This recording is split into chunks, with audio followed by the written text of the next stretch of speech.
Hai, Assalamualaikum dan selamat pagi semua tuan-tuan. Uh, saya nak respon uh, sempena dengan satu poster yang disebarkan oleh penyokong-penyokong uh, kerajaan Madani berkenaan dengan isu bergari.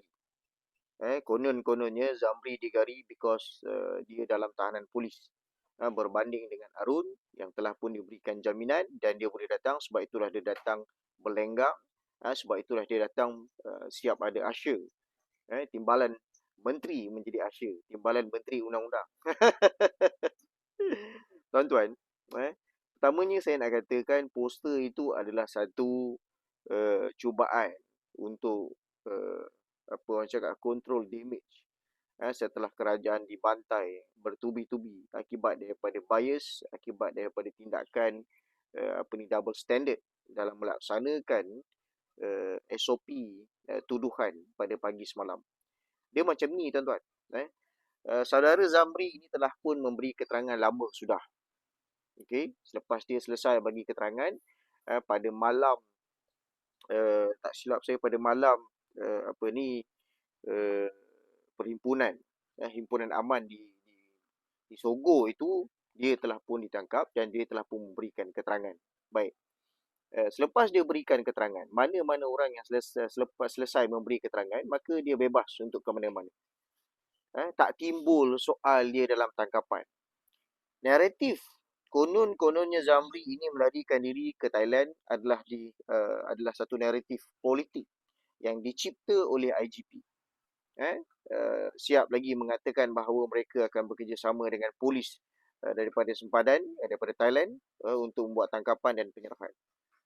Tak ada apa-apa tangkapan, tak ada apa-apa gambar dikemukakan yang menunjukkan seolah-olahnya Zamri ini sememangnya ditangkap di Thailand. Okey, itu yang pertama, tuan-tuan. Yang kedua, maknanya naratif itu kekal menjadi naratif politik. Sebab itu saya kata, PDRM kalau nak main politik, baik declare saja. Baik declare saja PDRM sebagai satu parti politik baru yang menyokong kerajaan Anwar Ibrahim. Simple. Okey. Baik, yang keduanya, mana-mana orang yang telah pun memberi keterangan kepada pihak polis, dia bebas nak ke mana saja. Dia tak perlu pun nak bagi tahu pihak polis, update pihak polis, oh saya nak keluar negara dan sebagainya. Tak perlu tuan-tuan. Ini satu kefahaman sonsang. Yang konon-kononnya bila kita tiba-tiba dikendaki oleh pihak polis, kemudian kita pun percaya, oh dia melarikan diri. Apa benda? Eh? Apa benda? Boleh tengok dekat immigration. Kalau dia menjadi wanted, kalau dia menjadi wanted ataupun ada perintah untuk dia dilarang keluar negara, dekat border tu sendiri dia tak boleh keluar negara. Simple saja. Okay? Jadi pada saya, PDRM hentikanlah mencipta naratif politik yang menyesatkan orang awam ni. Jadi tuan-tuan, dia bebas. Dia menjadi orang yang bebas, warga negara yang bebas ke mana-mana saja dia suka, sebagaimana Arun. Arun pun telah memberi keterangan kepada pihak polis dan selepas selesai memberi keterangan, dia dilepaskanlah. Kedua-dua Arun dan juga Zamri ini tidak lagi berada dalam tempoh reman pihak polis. Tak ada. Tak ada perintah mengatakan dia direman 3 hari, 4 hari. Tak ada, tuan-tuan. So, itu adalah kebiasaan terutamanya untuk suspek-suspek yang ada peguam. Polis IO akan call peguam, maklumkan anak guam, klien tuan akan dituduh sekian-sekian tarikh pada masa dan mahkamah berikut. Jadi kami ni akan datang ke mahkamah itu, di pejabat, di kaunter pendaftaran, kemudian pergi ke mahkamah. Kadang-kadang yang daftar ni IO, OKT ni standby je dekat mahkamah mana yang tak dituduh. Terus pergi. So tak timbul soal konon-kononnya Zamri ni dalam tahanan polis. Tak timbul, tuan-tuan. No such thing ditangkap untuk dituduh di mahkamah. Tak ada. Ini semua drama yang ditanamkan sekian lama dalam masyarakat. Jadi, so yang mana satu SOP yang betul? SOP yang betul adalah macam Arun tu.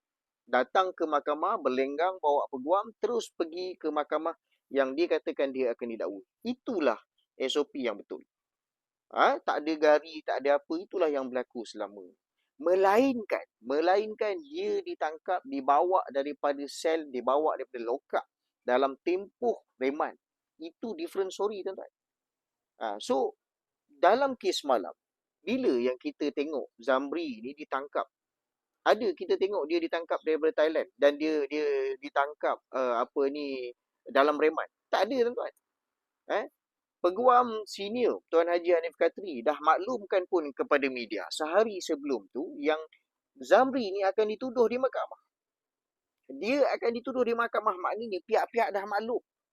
Bila pihak-pihak dah maklum, sebab itulah Zamri ni datang dengan kod apa semua untuk menjawab dakwaan di mahkamah. Nampak tuan-tuan? Jadi poster yang disebarkan konon-kononnya Arun tidak lagi dalam tahanan polis berbanding dengan Zamri ditangkap berada dalam tahanan polis, ini adalah satu mitos untuk kontrol damage yang berlaku. Hakikatnya dalam isu ini jelas double standard dan kita menuntut Menteri Dalam Negeri yang sedang berada di luar negara untuk address isu ini. Sebab itu kita tengok dia jadi kelang kabut. Dia jadi kelang kabut sebab Menteri Dalam Negeri cuma memberikan arahan daripada luar saja. Itu belum lagi kita dedahkan. Kabinet bagi arahan lain, tak tahulah apa jadi, Menteri bagi arahan lain sampai kelang kabut PDRM. Benda tu kita faham lah jadi kelang kabut sebab bagi arahan dia daripada jauh, by phone ataupun by video ataupun by WhatsApp. Inilah jadi dia. Jadi Menteri Dalam Negeri jangan menyuruhkan diri kamu. Kalau kamu berada dekat luar negara, say something lah. Kenapa? Takut kena kecam ke? Negara tengah ada isu, kau tak tahu pergi mana, kau biarkan PDRM dalam keadaan terkontang-ganting. Be gentleman, Menteri Dalam Negeri jawab isu ini. Dan untuk kabinet sendiri, selain daripada isu double standard ini, tolong isu ataupun tolong address isu M-Kula. Kalaulah Timbalan Menteri Undang-Undang boleh jadi usher kepada mana-mana OKT, kita minta kementerian itu tolong senaraikan satu tugas baru untuk menteri dan timbalan menteri buat servis usher OKT yang bakal dituduh di mahkamah. Senang rakyat Malaysia nak pakai ni. Apa istimewanya Arun ini dengan rakyat Malaysia yang lain? Oh, hebat. Hebat ni hebat. Ini satu package servis baru yang diperkenalkan oleh Kerajaan Madani. Menteri dan timbalan menteri boleh jadi usher kepada OKT. Jadi mana-mana OKT yang nak gunakan perkhidmatan mereka, FOC. FOC. Berhikmat untuk rakyat termasuk OKT.